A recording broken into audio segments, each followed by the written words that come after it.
PER 같은 경우가 해를 거듭할수록 계속 떨어지고 있는 걸 확인하실 수 있어요. 근데 뭐는 올라가고 있죠? 자본 총계는 계속 올라가고 있어요. 25년까지 쭉쭉 늘어나고 있습니다. 그리고 영업이익이랑 순이익도 우상향하는 추세를 보여주고 있고, 당연히 주가 이제 매물대 뚫고 올라가야죠.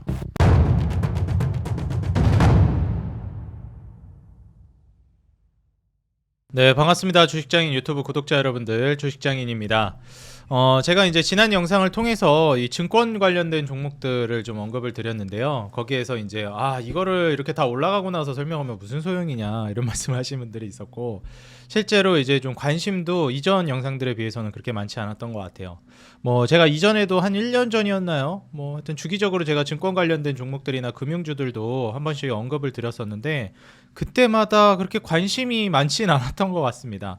아무래도 이제 우리 구독자 여러분들도 그렇겠지만, 많은 투자자분들이 장기적으로 이제 가져가면서 배당 수익률을 올린다든지 배당금 상승, 거기에 따른 투자를 좀 고려하시기보다는 주가가 올라가는 거에서 이제 차익을 노리는 이런 이제 매매에 조금 더 집중하시다 보니 좀 관심도가 떨어진 것 같아요.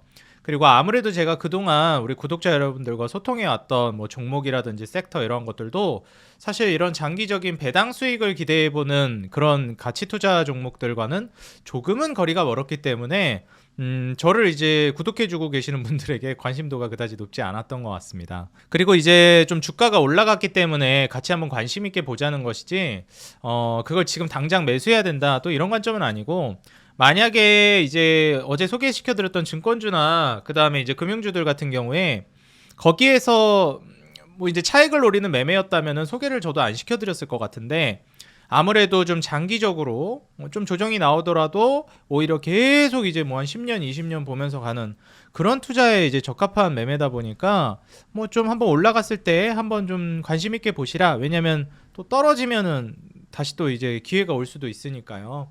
그래서 그런 관점에서 이제 공유를 해본 거고요. 투자는 여러분들이 또 심사숙고하셔서 잘 결정 내리셨으면 좋겠습니다. 다만 이런 종목들이 있고 왜 오르고 앞으로 이런 부분은 주목해 볼 만하겠다라는 걸 공유해 드린 거니까요. 딱 그 정도 선에서 도움을 받아 가셨으면 좋겠어요.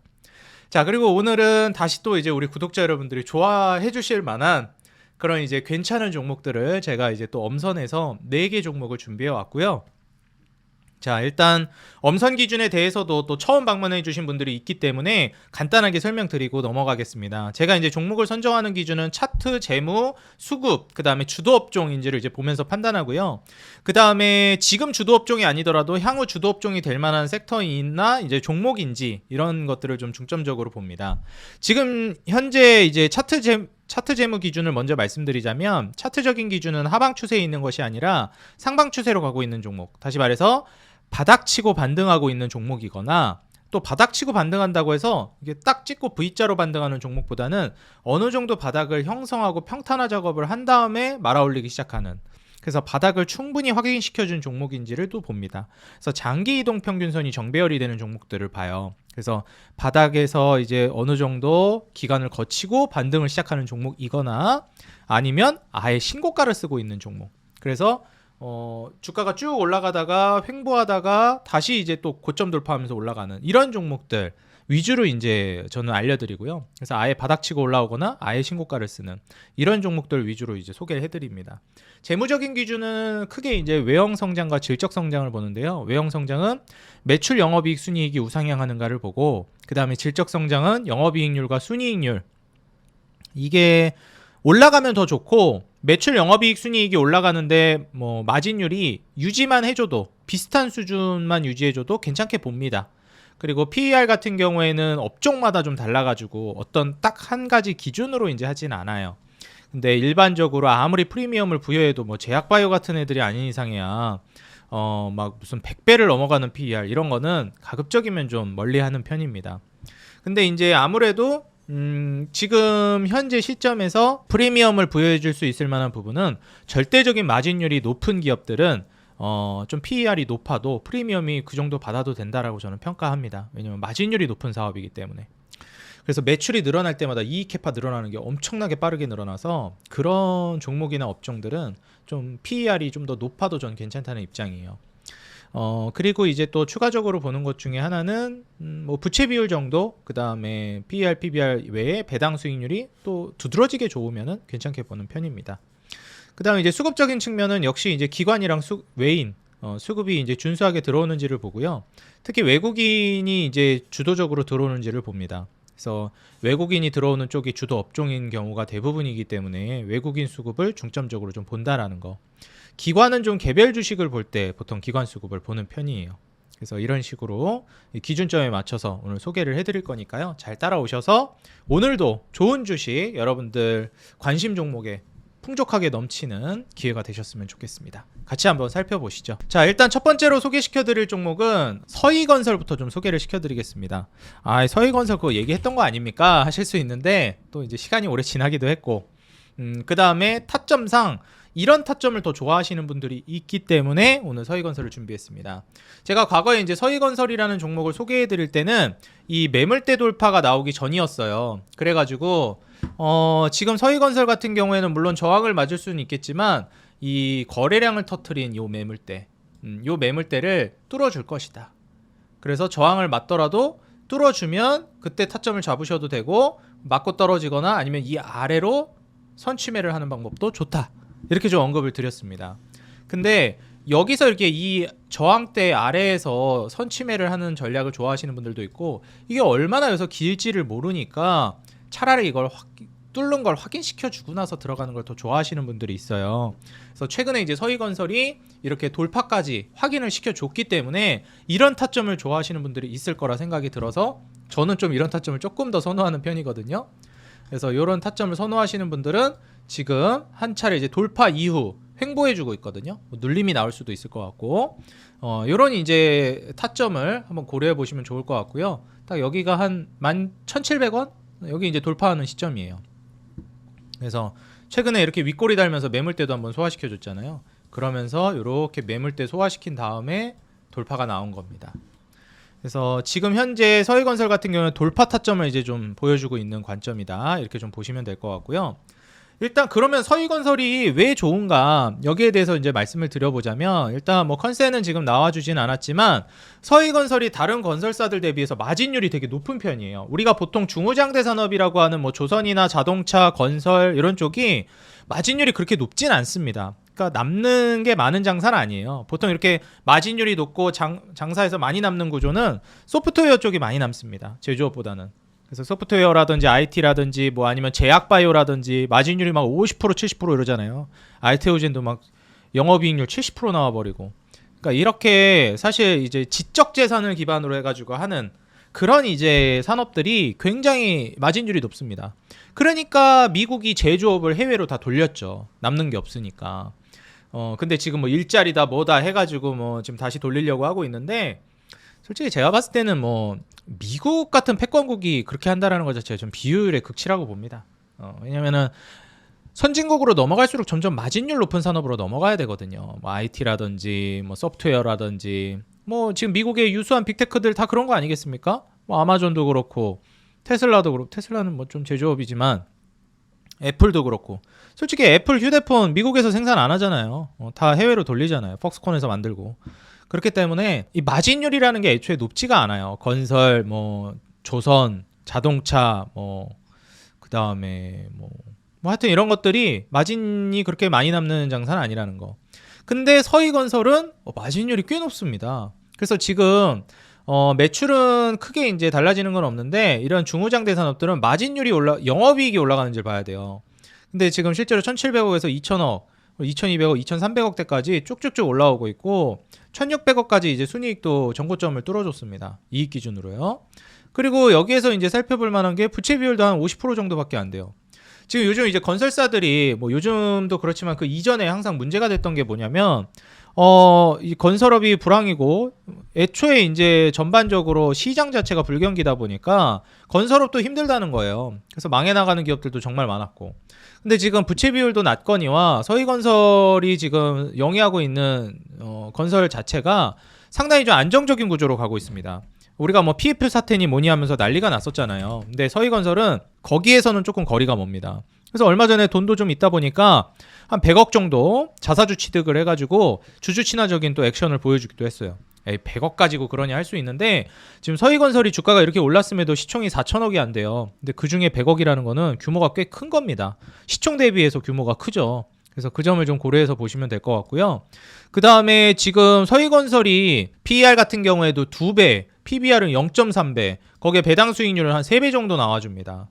여기에 이제 마진율을 보게 되면 제가 아까부터 계속 강조드렸던 이 영업이익률 13%, 15%가 나와요.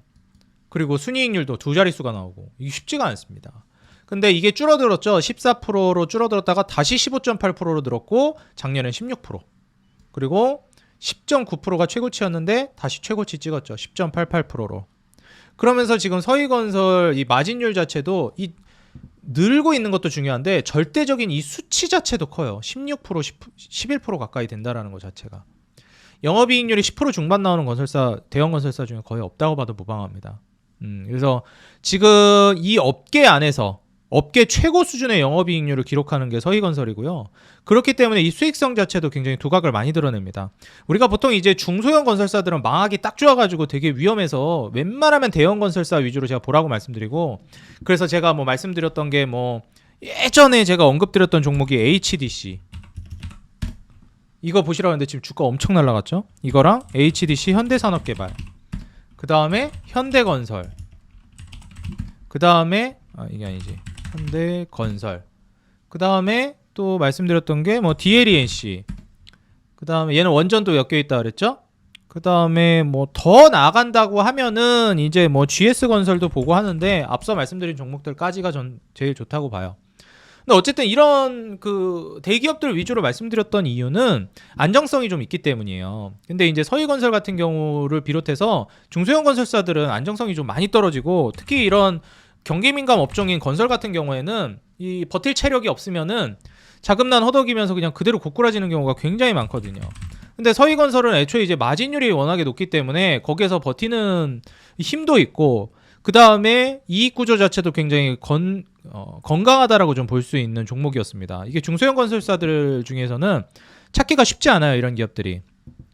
애초에 영업이익률이 업계 최고 수준이니까. 그리고 부채 비율도 75% 정도에서 이제 58% 정도로 꺾였잖아요. 그러니까 부채 비율도 지금 한 75%, 70%, 58% 계속 꺾여 나가고 있다라는 거죠. 부채 비율이 58%면은 솔직히 건설사 중에서 이 정도면 상당히 낮은 수준입니다.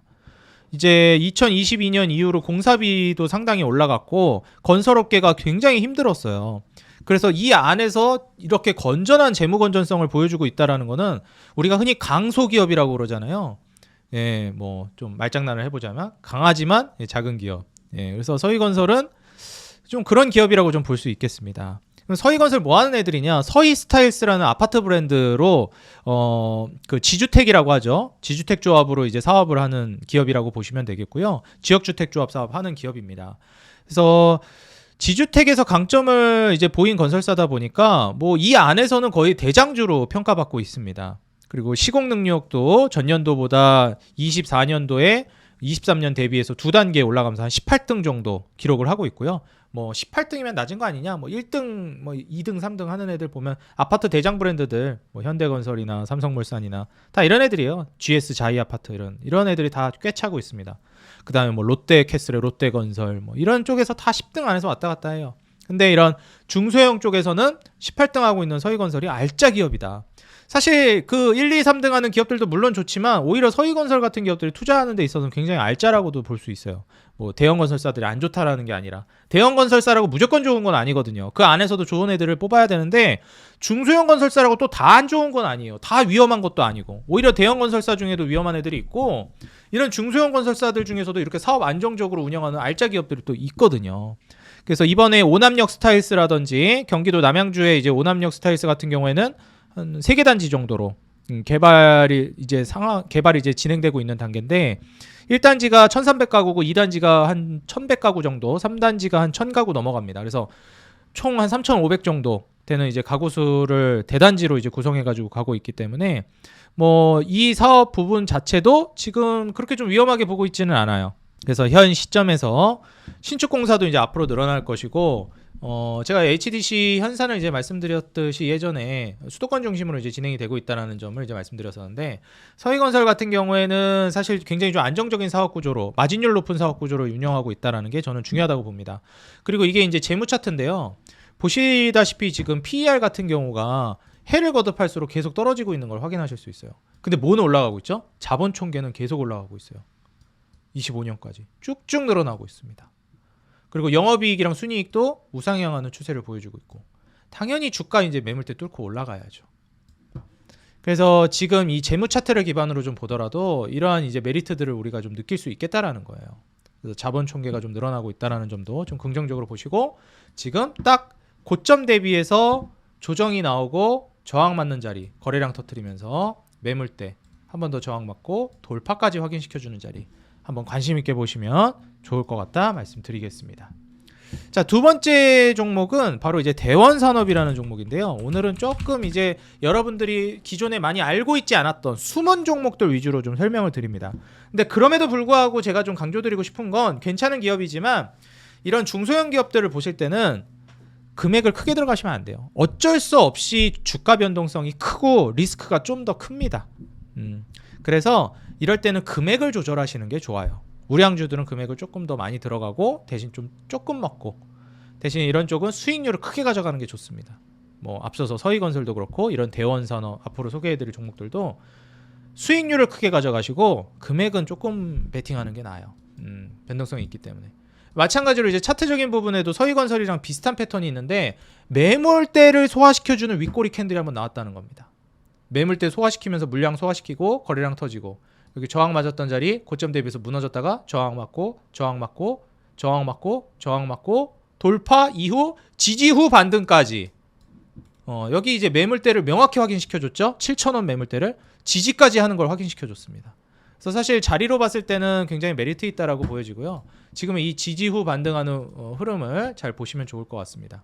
여기서 이제 대원산업 같은 경우에는 현 시점에서 주가가 한번 크게 뛰었는데, 이게 실적이 한번 좋게 나오면서 크게 뛰었습니다. 그래서 대원산업 같은 경우에는 이런 부분들을 좀 고려해서 보시면 좋을 것 같아요.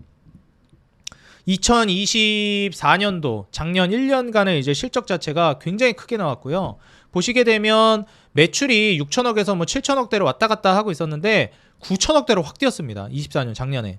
그리고 472억에서 뭐 280억에서 300억, 314억 가다가 470억으로 재작년에 확 뛰고 작년에 750억으로 뛰었어요.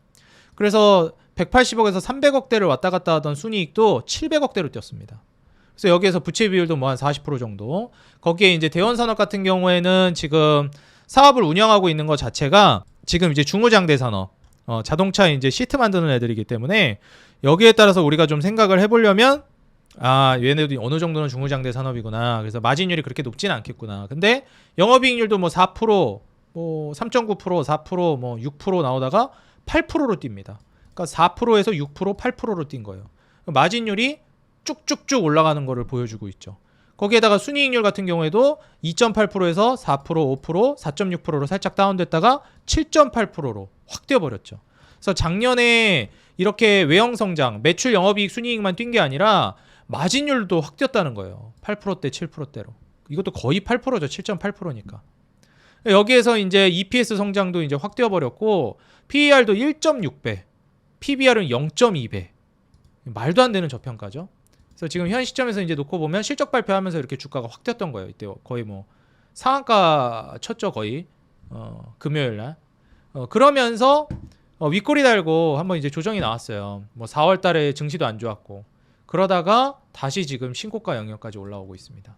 이거는 요 박스권 안에서 놀겠다는 거예요. 웬만해서 안 빠지겠다는 거고, 실적을 기반으로 올라간 주가는 쉬이 빠지지 않습니다. 그래서 사실상 이제 매물대 돌파가 거의 이제 온전하게 이루어졌다라고 보고 있고, 제가 봤을 때는 이제 7,000원 가격대가 매물대로 자리 잡으면서 7,000원이 깨지기도 했지만 금세 회복해버렸죠. 그래서 어지간해서는 7,000원 가격대를 좀 유지시켜줄 가능성이 굉장히 높다고 보여집니다. 이때 깨졌을 때가 시장이 무너졌을 때, 그때 잠깐 깨졌던 건데 금세 회복해버리잖아요. 그죠? 그래서 이 점을 좀 고려해보면 되겠고, 대원산업 같은 경우 어닝 서프라이즈가 이제 터지면서 예상치보다도 실적이 더 잘 나오면서 이제 올라간 게 있습니다.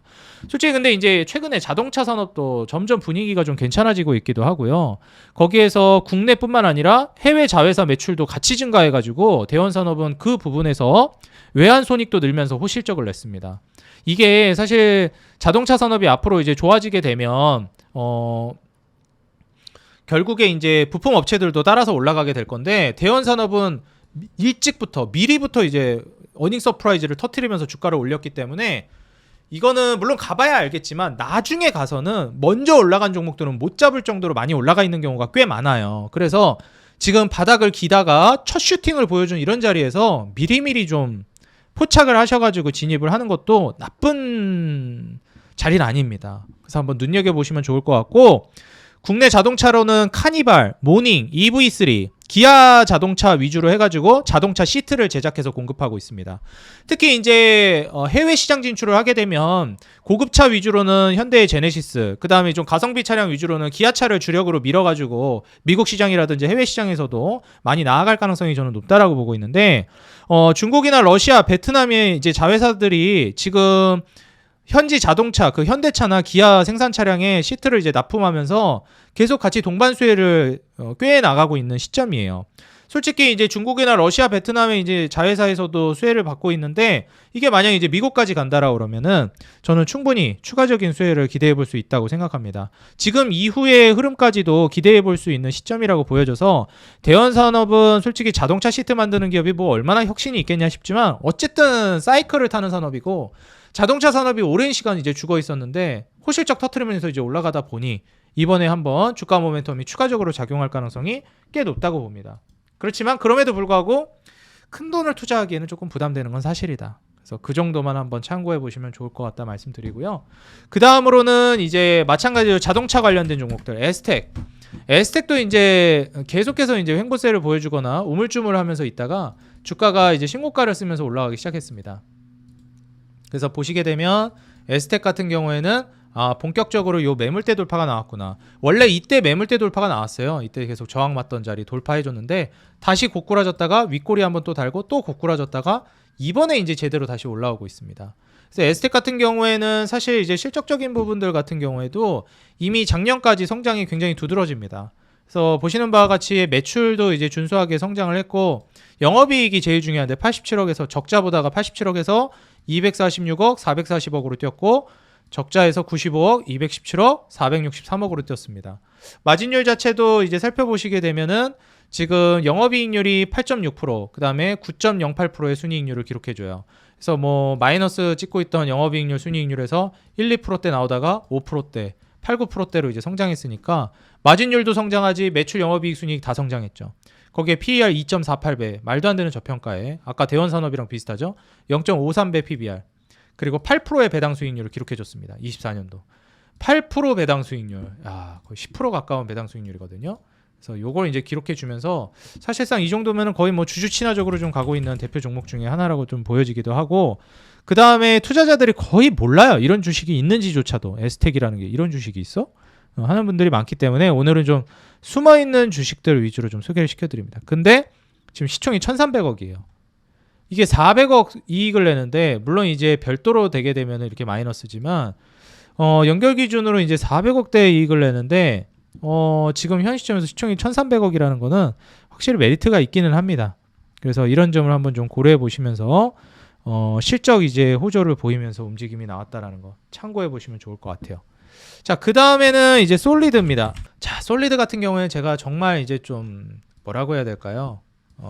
좋은 기억보다는 아픈 기억이 많은 종목인데, 제가 그 수강생분들 해가지고 회원분들 모집해서 이제 종목 추천드리고 할 때 2022년도인가 추천드렸어요. 실적도 너무 좋았거든요. 22년도 실적 보시게 되면 20년도, 21년도, 22년도 성장세가 매우 뛰어났습니다. 마이너스 영업이익에서 61억 흑자 전환하고 300억 근처까지 영업이익이 올라가고 내년에는 막 360억이 기대되고 있는 시점이었어요. 그래 당연히 뭐 좋으니까 드렸죠. 근데 주가가 그냥 와르르 작살이 났습니다. 그러니까 억울한 거죠. 이익도 잘 나오는데 그냥 무너져 버리니까. 근데 어지간하면 이제 또 이익이 잘 나오니까 다시 또 올라가요. 또 빠졌다 올라갔다. 빠졌다가 이제 진짜 올라가겠지 했는데 24년도 가면서 이제 막 460억 이렇게 나오거든요. 근데 이렇게 작살이 나요. 왜냐면 25년도가 살짝 주춤할 걸로 기대됐거든요. 근데 영업이익은 그래도 준수했습니다. 400억 가까이 나왔고, 그리고 이제 내년부터가 이제 중요한데, 내년이 이제 500억, 그리고 내후년에 600억 캐파가 기대돼요. 솔리드가. 그러니까 이게 정말 오랜 시간 동안 갈 것 같이 하다가 안 가고, 갈 것 같이 하다가 안 가고, 갈 것 같이 하다가 안 가고, 이익은 잘 올라가요. 이익도 좋고 매출도 잘 올라가는데 중간중간 좀 쉬었단 말이에요. 그럼 이렇게 올라갈 때 이때는 좀 주가 올라갔어야 되는데 이때 안 가고 이때 잠깐 쉬었다가 이때부터 또 다시 상승 사이클이죠. 그래서 이번에 상승 사이클이 이제 찐 상승 사이클이라고 좀 보여지고요. 뭐 하여튼 이때 욕도 많이 먹었습니다. 이거 이익 좋은데 왜 안 가냐고. 저도 답답해요. 진짜 이거 뭐 왜 안 가는 거야 도대체. 이해가 안 가는 그런 종목이었는데 여하튼 일단 뭐 안 갔던 이유는 가장 대표적인 게 솔리드 같은 경우는 결국 이제 통신 그 오픈랜 관련해서 올라가야 되는데 그게 자꾸 뒤로 미뤄졌거든요. 실적은 잘 나오고 있긴 한데 우리가 기대하는 그 오픈랜 해가지고 한번 터지자 이게 자꾸 뒤로 이제 지연 이러다 보니까 무슨 전지연도 아니고 자꾸 지연이 되니까 그래가지고 이제 주가가 이제 올라가지를 올라갈라 치면 빠지고 근데 이번에는 진짜다. 이번엔 진짜 올라갈 것 같습니다. 그래서 솔리드 같은 경우에도 이게 뭐 어닝 서프라이즈 나왔어요. 실적도 엄청 좋게 나왔습니다. 근데 거기에 맞춰가지고 이제 주가는 뛰었는데 뭐 시장에서 아직 주목은 안 하고 있는 정도 수준인 것 같아요. 그래서 목표 주가도 하나증권에서 기존에 원래 한 10,000원 정도를 제시하고 있었는데 15,000원까지 목표 주가를 50%를 상향했고요. 이번에 어닝 서프라이즈를 기반으로 해서 미국뿐만 아니라 한국에서도 주파수 경매가 이번에 진행됩니다. 25년도에. 그래서 올해 기대되는 게 미국이랑 한국 주파수 경매 진행에 따라서 이제 더 이상은 미룰 수 없다. 솔리드 주가 이젠 진짜 뛸 때가 됐다. 라고 생각이 됩니다. 이랬는데 또 뒤통수 치고 안 가면 열받는데 이번엔 진짜 갈 가능성이 높아 보여요. 그래서 내년에는 주파수 경매 이제 하고 나서부터 통신장비 시장도 전망이 상당히 좋아요. 그래서 미국도 마찬가지고 오픈랜 시장도 이제 확대될 걸로 기대되고 있고 결국 AI라는 게 확장되면 오픈랜 시장도 같이 덩달아서 성장하거든요. 그래서 AI가 작년 재작년부터 엄청나게 붐업이 됐잖아요. 데이터 센터 폭발적으로 투자하고 전력 인프라도 이제 하고 이제 원전까지 올라가고 있는 단계니까 뭐 이제는 진짜 갈 때 됐다고 생각합니다. 더 이상 미룰 수 없어요. 왜냐면 AI 기대감으로 얘까지 연결돼서 움직이는 것도 있었는데 뭐 AI가 실제로 인프라 다 갖춰 나가고 있으니까 뭐 이거 뭐 빠꾸하지는 않을 거 아니겠습니까? 그렇기 때문에 이제는 진짜 투자해볼 만하다. 솔리드는 그렇게 생각합니다. 아직 막 본격적으로 폭발적인 상승을 보여주고 있지는 않은데 뭐 내년 바라보면서 이제 딱 매집해 나가면은 저는 괜찮다고 봐요. 애초에 이제 작년에 460억에서 올해 350억으로 이익 캐파가 줄어들 걸로 기대되니까 이게 조금 뭐 아쉬운 부분이 있긴 했는데 내년에는 이제 뭐 500억대를 바라보니까 뭐 이 부분은 저는 긍정적으로 봐도 된다고 생각합니다. 그래서 지금 현재 시총은 4,300억대고요. 여기서 이제 성장세를 좀 기대해 보면 또 추가적인 부분들도 우리가 볼 수 있다고 생각됩니다. 이번에 SK텔레콤이 한번 문제가 생겨가지고 난리가 났었는데 SKT 시험망 사업에 참여한 적이 있습니다. 그래서 양자암호통신 시장 확대에서도 수혜를 받을 수 있어요. 그래서 이번에 또 보안 관련해서도 이제 말이 되게 많을 것 같습니다. SK텔레콤 이번에 그 보안 털린 거 문제 때문에. 뭐 어찌됐건 이제 앞으로 5G 오픈랜 혁신이 이제 가속화되고 있는 단계이기 때문에 뭐 예전에 4G다 5G다 하면서 이제 막 가다가 갑자기 뭐 6G로 뭐 건너뛰고 막 이런 것도 좀 있었어요. 19년도부터 움직임은 있었는데. 그래서 이번에 솔리드 쪽은 그 한번 진짜 제대로 된 파동을 좀 노려볼 수 있겠다 생각을 해보면 좋겠고요. 이번에 교세라가 그 제공하고 있는 그 오렌이 있거든요. 오렌 준수 CU랑 이제 DU 여기에서 이제 상호 운용성 테스트를 진행하고 있는데 이번에 이제 통과가 되게 되면은 무선 네트워크 솔루션 분야에 있어서도 솔리드는 강점이 있는 기업이고 오픈랜 기술력을 기반으로 해가지고 미국, 한국 주파수 경매 이후에 요 교세라 이벤트에서도 수혜를 받을 가능성이 있다라고 보여져요. 그래서 일본 기업이죠 교세라가 여기에서 이제 참여를 표명했기 때문에 솔리드가 이번 시너지도 좀 기대해 볼 수 있다고 생각합니다. 5G 오픈랜에 있어서요. 그래서 과연 찐 반등이 나올지 이제 지연을 그만할지 한번 제가 지나가다가 이제 솔리드 때문에 지연이라는 이름만 봐도 이제 기분이 안 좋습니다. 전국에 계신 지연분들에게 죄송하지만 하여튼 그렇습니다. 한국전력인데요.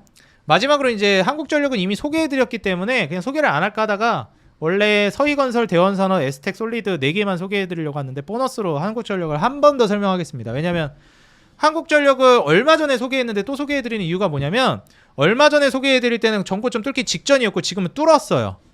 그래서 여기서 저항 맞을 수도 있었는데 여기에서 이제 매수하는 관점이랑 이 뚫은 걸 보고 매수하는 관점은 또 다르거든요. 그래서 지금 돌파 매매를 좋아하시는 분들은 타점이 왔다라는 거 정도.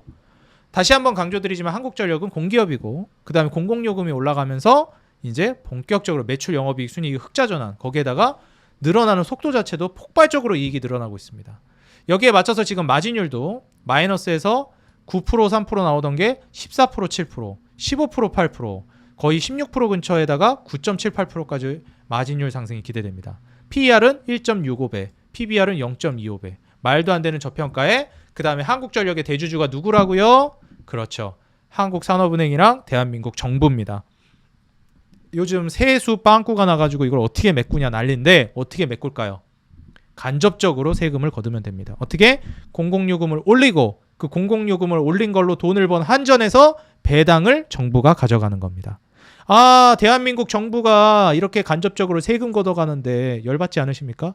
여러분들 공공요금 올라가서 지금 생활이 팍팍해졌는데 지금 여러분들 영수증 딱 오는 거 보세요. 공공요금 올라가는 거 눈에 띄게 올라가고 있어요. 공공요금이.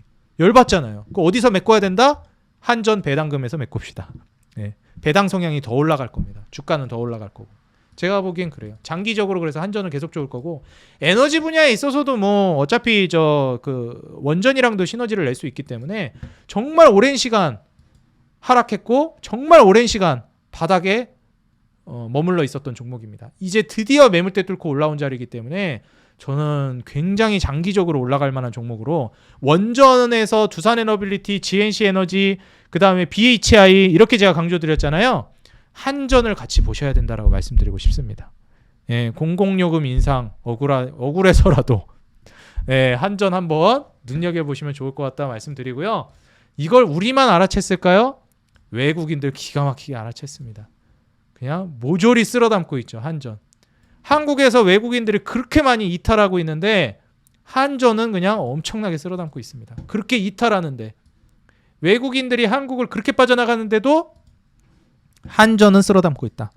그래서 오늘 한 4개 종목 정도의 좀 중소형 종목들 위주로 소개를 해드렸고요. 뭐 에스텍, 솔리드, 대원산업, 서희건설 다 약간 중소형 기업들이잖아요. 한전, 우량주로 이런 거 이제 장기적인 상향을 좀 기대해 볼 수 있는 종목 다시 한번 또 소개를 해드리면서 영상 마무리하겠습니다.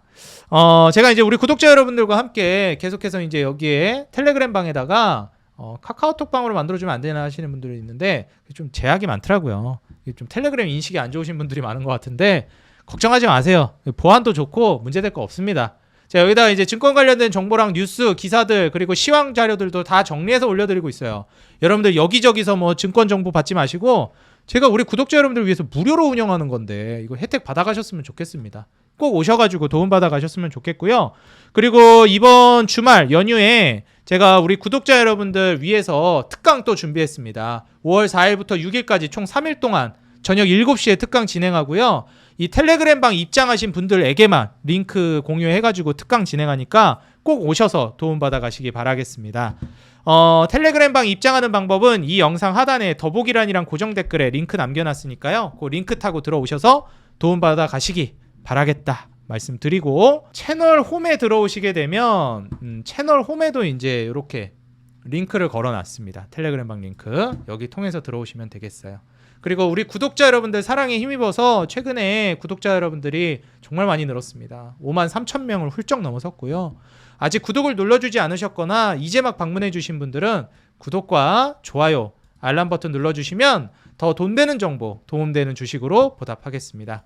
그리고 여러분들 짧게나마 응원 댓글 달아주시는 거 제가 영상 제작해서 제공해 드리는데 너무 큰 힘이 되고 있습니다. 한 줄이라도 좋으니까요. 짧게나마 응원 댓글 부탁드리고요. 우리 개인 투자자 여러분들의 수익 그 하나만을 위해 여러분들이 돈을 벌어야 제가 돈을 번다는 모토로 앞으로도 꾸준히 정진해 나가도록 하겠습니다. 지금까지 주식장인이었습니다. 감사합니다. 행복한 하루 되세요.